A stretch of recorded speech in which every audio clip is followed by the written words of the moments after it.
Hi, welcome to the Times of Israel's daily briefing. It's Wednesday, July 9th, and I'm Jessica Steinberg.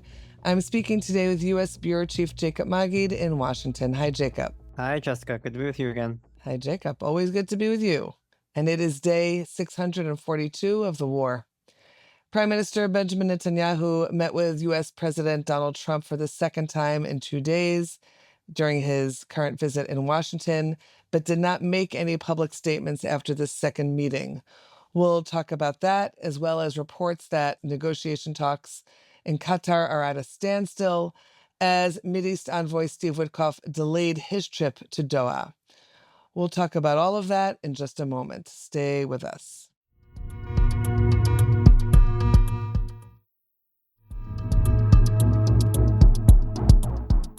Okay, where to start, Jacob? That's something I tend to say with you. Let's start with this second meeting, which came right on the heels of the first, which was yesterday. Second time in 2 days, and Prime Minister Netanyahu also met with Vice President Vance. So, what are you hearing from your various sources? What does it mean, let's say, that there was no public statement at the end of a second meeting?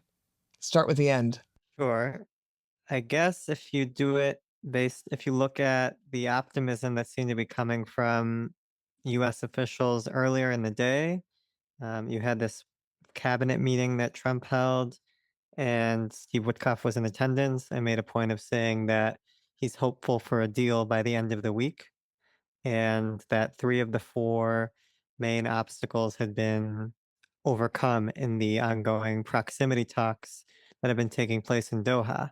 So, given those 2 points and the fact that this meeting hadn't even been scheduled between Netanyahu and Trump, the assumption, at least initially, was that they must be gathering for a second time in order to at least make an announcement at the end of it regarding, and Trump even said himself that it was going to be focused almost exclusively on Gaza. So the thought was, okay, there'll be an announcement about Gaza.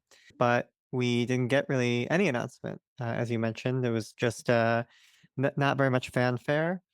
Unlike the first meeting on Monday that was over dinner, where you had those public comments issued to reporters, a long Q&A as Trump enjoys doing at the top. This time, it was just simply Netanyahu went in through the back entrance. We as reporters didn't even see him go in. That part wasn't even covered. And unlike yesterday, there was no pool access given as well at the beginning of the meeting or at the end of the meeting. We were just informed after about an hour and 15 minutes that the meeting had concluded and that Netanyahu had left and headed back to the Blair House.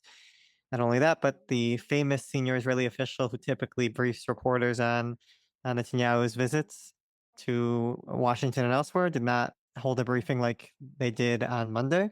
So we're still trying to pick up details what we can. I would say that it's harder to get some information given that the 3 people participating in the meeting on Tuesday night were Netanyahu, President Trump, and Vice President J.D. Vance. So a very small group of people. So it'll take time, I think, for more information to come out, so long as the White House and the Prime Minister's office don't want to give very much. What the White House did do, however, so far was to issue a tweet late Tuesday night with a picture of Prime Minister Netanyahu holding a red hat that is known for the Make America Great Again hats, but instead of that slogan, they went with the slogan, Trump is right about everything. So I guess you could say that even if there wasn't a breakthrough regarding hostage talks, maybe the initial assumption could have been, okay, the meeting wasn't so great, but the fact that I think they're posting this photo and other pictures of the 2 leaders looking very chummy together, I don't think you can also then therefore argue that this was not a successful meeting as far as Netanyahu is concerned. As you spoke to sources yesterday and today, what were some of the things that were being said after the first meeting, after the first meeting and the dinner of Monday night and moving into today? What were some of the expectations or thoughts that you were hearing? I think the senior Israeli official who briefed reporters was very bullish about how close the coordination was. And we spoke about this a little bit on the podcast yesterday. So, what I focused on a little bit more today was looking at how the proximity talks were evolving in Doha and tried to work off of what Witkoff had talked about, that 3 of the 4 issues had been resolved. My understanding, speaking to a US official and the 3 other officials, 2 Arab diplomats and another source involved in the negotiations, was that those three issues that he's referring to that he claimed that there was progress or solved. One was the issue of aid, humanitarian aid. And this has been something that's actually become a really thorny issue because Israel wants to maintain this controversial Gaza Humanitarian Foundation. And what the compromise that it seems like was struck in Doha over the past 24 hours was that in the areas from which the IDF withdraws, the GHF will not be operating. And instead, you'll have UN and international organizations that aren't affiliated or connected to Israel or Hamas. But the areas where the IDF remains, that is left open under discussion. And I think the assumption is that GHF will be able to operate there. The issue is with the exact parameters of the IDF withdrawal. And that gets us to the one issue that Witkoff acknowledged. He didn't name it, but speaking with officials involved, that he was referring to the parameters of the IDF withdrawal, because the Hamas is very concerned about this new plan that Israel Katz talked about for the first time on Monday in a briefing with reporters. This concept of a humanitarian city that he wants to be created on the ruins of Rafah. It's a very controversial plan because he's talking about basically concentrating the entire Gazan population in this very small area near the Morag corridor, which is that strip of land that Israel wants to remain during the ceasefire in order to help put it in a position to advance this humanitarian city. It's Gazans who go there won't be allowed to leave, and it's been even connected to the Trump Gaza plan. Basically, we bring them all to this one small area. We theoretically give some aid in, even though Israel hasn't had a lot of proof of success in getting aid to Palestinians in sufficient quantities. But then once they're there, we encourage their emigration elsewhere. The more you hear those kinds of details, you can understand a lot of pushback in the international community. And I think Hamas, following the briefing that Israel Katz did about this, has really hunkered down in its positions against Israel remaining in that part of Gaza. So this issue of the maps and the withdrawal, the exact parameters of the Israeli withdrawal, is something that actually not a lot of progress was made. And my understanding was that on Wednesday, Israel's going to be coming with a new set of maps to try to to try to come a little bit closer to the Hamas position. But for now, that's still a very thorny issue that hasn't been solved. There were other two issues that Witkoff did claim had been solved, which were also the issue of verb assurances that the ceasefire will remain in place after 60 days. If a deal isn't reached on the permanent ceasefire, Israel wants to be able to in the 60 days. Israel wants to be able to maintain the ability to resume fighting if it wants to, because Netanyahu again talked about it on Capitol Hill today, wants to be able to basically ensure that the last Hamas fighter is gone. Hamas doesn't obviously want that. So what the US has done in the meantime is send a message through one of the mediators, Bashar Bahbah, that Palestinian American businessman, telling Hamas that, look, you can have Trump's word that this will be that he will ensure personally that the ceasefire will remain in place past those 60 days if that permanent arrangement hasn't been agreed upon.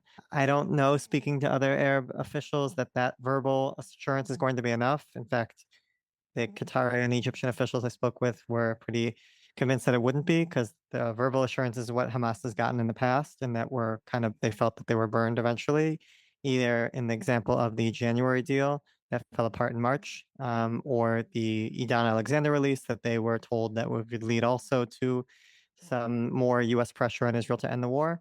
So I'm not sure that, as much as Witkoff says that issue has been done, I don't know if that really is completely the case. And then the last one being the issue of the hostage and prisoner swap. That hasn't, Witkoff referred to it as being done, because my understanding is that they believe that this is not going to be a thorny issue. On the other hand, you speak to an Israeli official today who said actually that this part of the negotiation where we have to decide which prisoners, how many prisoners, we're concerned that Hamas will demand extra or more life sentence prisoners, or just larger numbers than we are willing to agree to. And that's also supposed to be a thorny obstacle to overcome. But Witkoff is a lot more optimistic, and maybe that optimism is warranted. Maybe the Arab mediators have a reason to be more skeptical. Okay, let's take a quick break. When we're back, we'll keep on talking about all of this. So stay with us.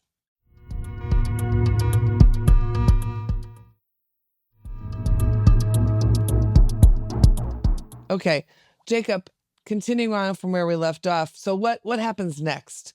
What happens today, for instance? Netanyahu obviously is still in DC through the weekend.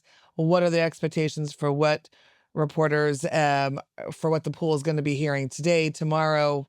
Tell us. So yeah, he'll be right now. He's supposed to be here in town until Thursday. So he's got 2 more days. The Wednesday itinerary is kind of light for now. He's supposed to be meeting at the Pentagon with Pete Hegseth. Well, I'm sure they'll talk more about the strikes on the Iranian nuclear sites, both by Israel and the U.S. Maybe more celebration of those B-2 bombers, those pilots. And I don't think Gaza will be as much of the focus in that meeting. He'll be hosting a gathering that I believe is at the Blair House, where he's been staying across the street from the White House. It'll be for Jewish community leaders and evangelical community leaders. And it will be interesting to see. Obviously, it'll be a little bit harder because press isn't invited, but which Jewish leaders he decides to invite. Because in the past, there's been a gradual, I wouldn't say spurning, but a move towards those community leaders who are more in line politically with Netanyahu. And that has led to some pushback. So it will be interesting to see if he tries to cast a wide net of Jewish community leaders or sticks to those who tend to agree with him. And returning to the talks in Doha, which, again, as you pointed out, there's this optimism that we're sort of hearing in the Israeli media headlines and a little bit less so from the local headlines in the US. What are you hearing when you speak to negotiators, when you speak to people who are on those teams? What are they saying is happening now, and what are they foreseeing being really worked on in the next couple of days, given this end of week deadline that Trump has given? Right. So I think for Wednesday that the main topic is going to continue to be the withdrawal of Israeli forces, the exact parameters of it, with those new maps that Israel's supposed to be bringing. Once that issue is taken care of, then Hamas has said it's prepared to start discussions on the identities of the hostages that it might release. It's also unclear whether it will be Hamas who decides or potentially will they ask for Israel's input. It's a very thorny issue having to make that kind of decision, but that it seems to be the decision has been to leave that towards the end of the talks.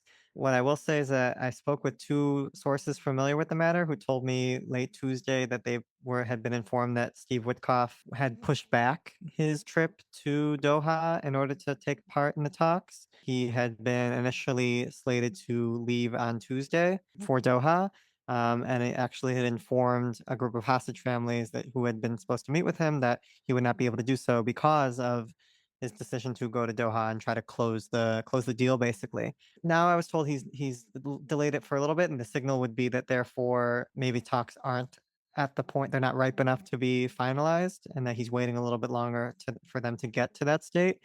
But there's also been some reporting just minutes before we got on actually saying that he is planning on making it to Doha on Wednesday. So I would encourage people to watch the space, watch the TOI live blog, because I think his presence in Doha is seen as something that will indicate where we're heading in these negotiations. But even if he does make the trip, would caution against assuming that this is a done deal. Netanyahu made some very hardline and defiant statements at the Capitol today after his meeting with Mike Johnson, the U.S. Speaker of the House, about the need to continue fighting until victory. Was a bit amorphous about what that means or how he gets there. Just basically talking about the need for Hamas to completely disarm, and its leaders have to go into exile. All these long list of conditions that, at least when you speak to mediators, don't argue are very realistic. On the other hand, Netanyahu feels that he's proven people wrong on various issues since October 7th, and that therefore he shouldn't be doubted on his tenacity and willingness to fight until the last Hamas gunman. But I think it will be increasingly hard for him to do that if you have incidents like what happened on Monday night in northern Gaza, where 5 soldiers were killed in that roadside bomb explosion. I think it will give more fuel to critics who are arguing that there's not a real clear end game here, and that we're simply going to get bogged down in Gaza if we try to fight till that last soldier, as Netanyahu was talking about. Jacob, thanks. Thanks for the update. Wishing you luck in your reporting tomorrow as you keep up with this visit of Netanyahu in DC and in the White House. Try to figure out what happens. And thanks to all of you listeners for listening to this latest daily briefing from the Times of Israel. Bye. Bye. Take care. Stay tuned for tomorrow's installment. This episode is produced by the Podwaves. And of course, feel free to recommend us to other listeners and rate us wherever you find your podcasts. Until next time, take care and be well.